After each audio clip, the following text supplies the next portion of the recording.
We're on to the 13th ranked matchup. One of these quarterbacks just got paid. The other one, well, let's not talk about him. We can save that for later.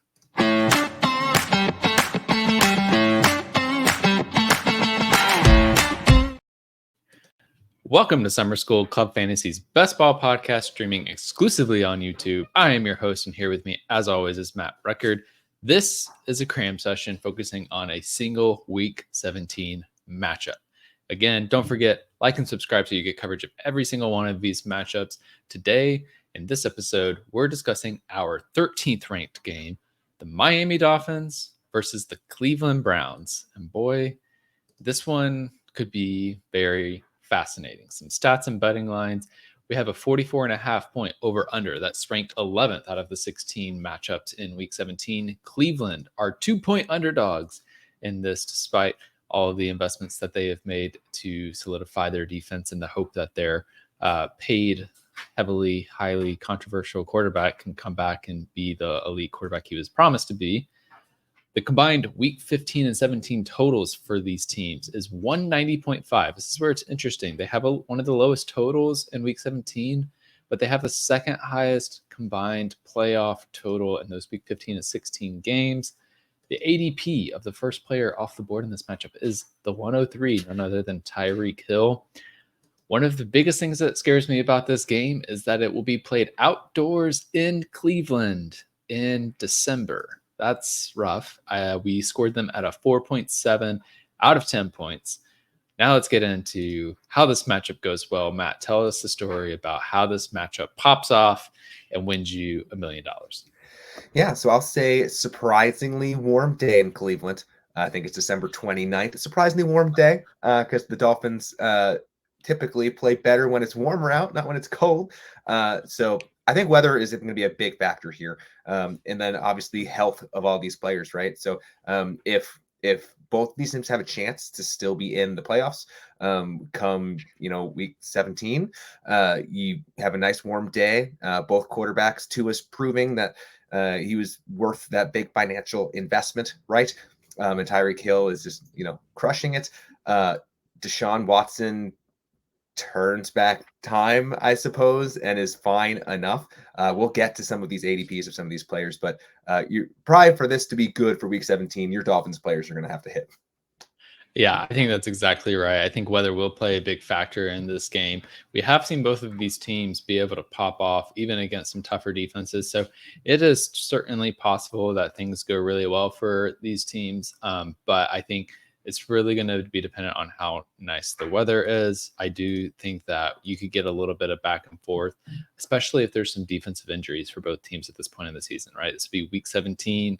People will be injured, tired. So maybe at this point, these defenses aren't as stout, and that allows both offenses to roll. However, tell me how this matchup goes poorly. Yeah, you straight up just stole what I was going to say for how it goes poorly, which is both of these defenses have put a lot of money in their defenses and could be very, very good this year.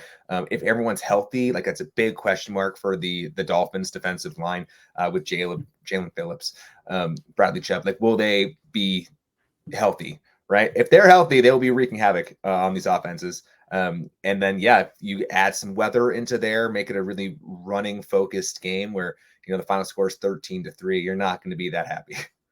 Yeah, I think that's exactly right. I think there's a good chance these defenses are good and they continue to be as stout as they have been in recent years. And then again, I have burned into my brain just the rainy, downpour, muddy slog fest that Cleveland football games can be at times. There was a few years ago, it seemed like every game they played at home was just the grossest weather you could imagine.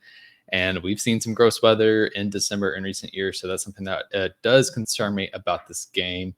But that said, I still want to draft some of the players in this game because there's a lot of upside that can be had with the players, and there's some fun stacks and correlations. So, Matt, who are your favorite stacks and players to stack and correlate in this matchup?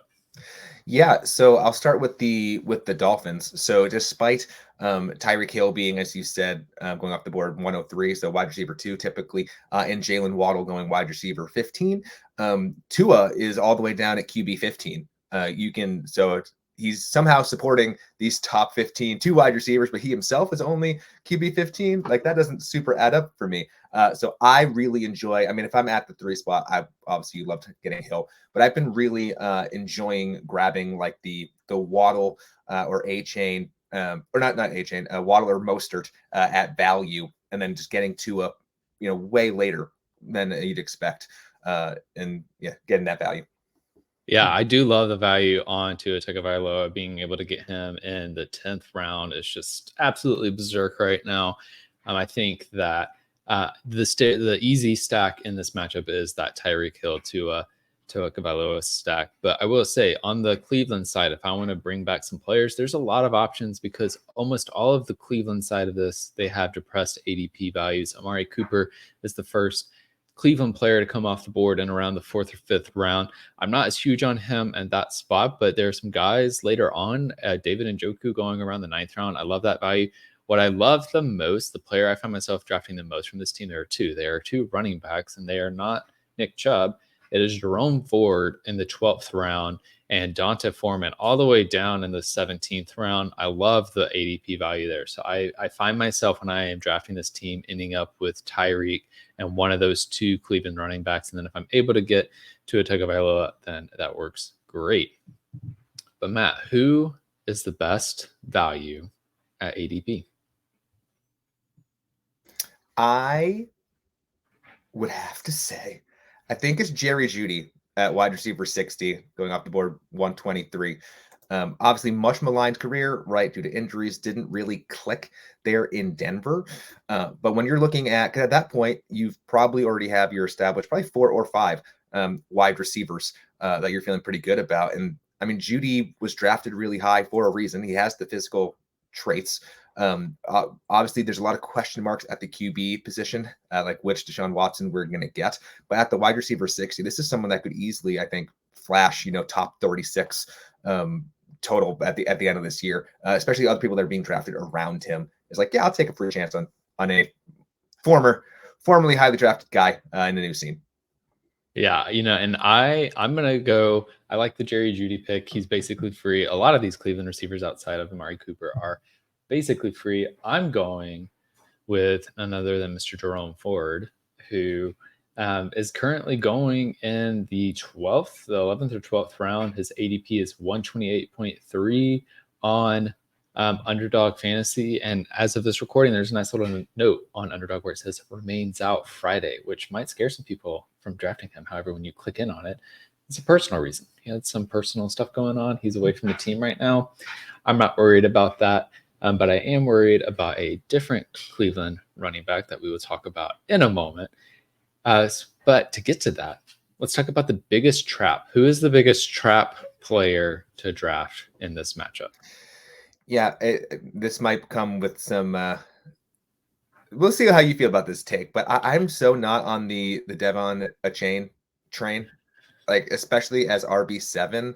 I mean, obviously he flashed hugely right in the games that he was healthy last year, and it was super exciting. But then he got hurt. Right, it was like very short. Kind of the similar reasons why I'm not super high on Anthony Richardson this year. It's like, yeah, he was awesome for a little bit, but now we're drafting him how high when there's so many question marks? And Raheem Mostert kind of just snuck in and had a monster year when Achane was out, right? So one could say, yes, the scheme is good for running back, so whoever's healthy and playing is great. But I kind of see the opportunity for a 2-headed monster here, which is better for real NFL purposes than fantasy. And so I'd much rather have Mostert at the RB 28. Whatever he gets at, than hoping that Achane somehow ends up being a top 10 guy. Yeah, I completely agree with that. I just can't stomach the price right now. Drafting him ahead of guys like Kyron Williams, Derrick Henry, Isaiah Pacheco, and Travis Etienne, who are all players that clearly are going to be the RB1 in their backfield. It's too much for me right now. I think, like you said, it's more likely that Achane and Mostert split that role. Now, my trap player is also a running back on the Cleveland side, and I think it is none other than probably the best running quarterback or running back out there in Nick Chubb. I don't like drafting him ahead of Jerome Ford. He's still going ahead of Jerome Ford by ADP right now. And oftentimes in basketball, we'll say you want your players to be at your team to be at its best towards the end of the season. I know there's this clip going around of him weightlifting 700 pounds. But I haven't heard any indication that he is actually going to be playing this year. I have heard actually the opposite, that there's a concern that he might not play at all this year, only towards the very end. And coming off an ACL injury, it often takes a full season of play to get back to the level of performance that you were experiencing before the injury. If I hear something otherwise, if I see that he's not put on the PUP list at the start of the season, maybe I'll take some in some drafts towards the end. But right now, at his ADP, I would rather take Jerome Ford or Donta Foreman, who are cheaper than him at that spot. So those are our biggest trap players. Now, what's your just biggest question mark about these teams, these matchups overall, about how they might perform throughout the season? Yeah, it's my IDP plus brain going in, but it truly is these Love it. defenses. The Miami Dolphins defense could be so good. There's so many injury risks, and obviously through this lens, that impacts Cleveland's ability to move the ball and whatnot. And the Browns are in a similar boat. Like, is Myles Garrett going to be healthy the entire year? Because all it takes is just Myles Garrett breaking up a couple of things to Tua, speeding things up, and then all of a sudden the Dolphins' offense is disrupted. So for me, the biggest question mark is, will these defenses live up to their hype?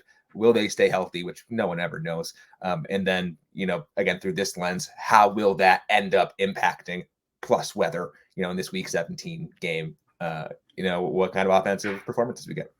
Yeah, if it turns out these defenses are going to be awful this year, this entire video could be just like debunked right off the bat. Exactly. It could end up being high scoring.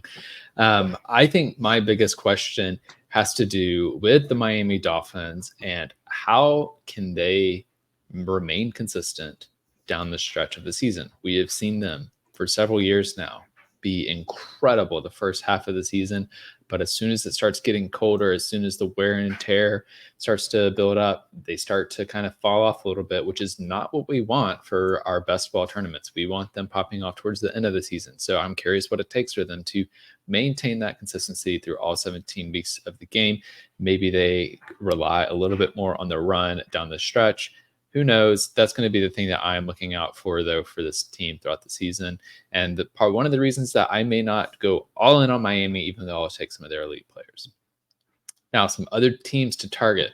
And this is where I think actually some of this matchup gets more interesting, because Miami plays Houston and San Francisco in weeks 15 and 16. Those are two teams that have really good playoff matchups. I really like targeting them in drafts. So Miami gives you that advantage of being able to also target Houston and San Francisco and have some week 15 and 16 correlation in addition to the week 17 matchup.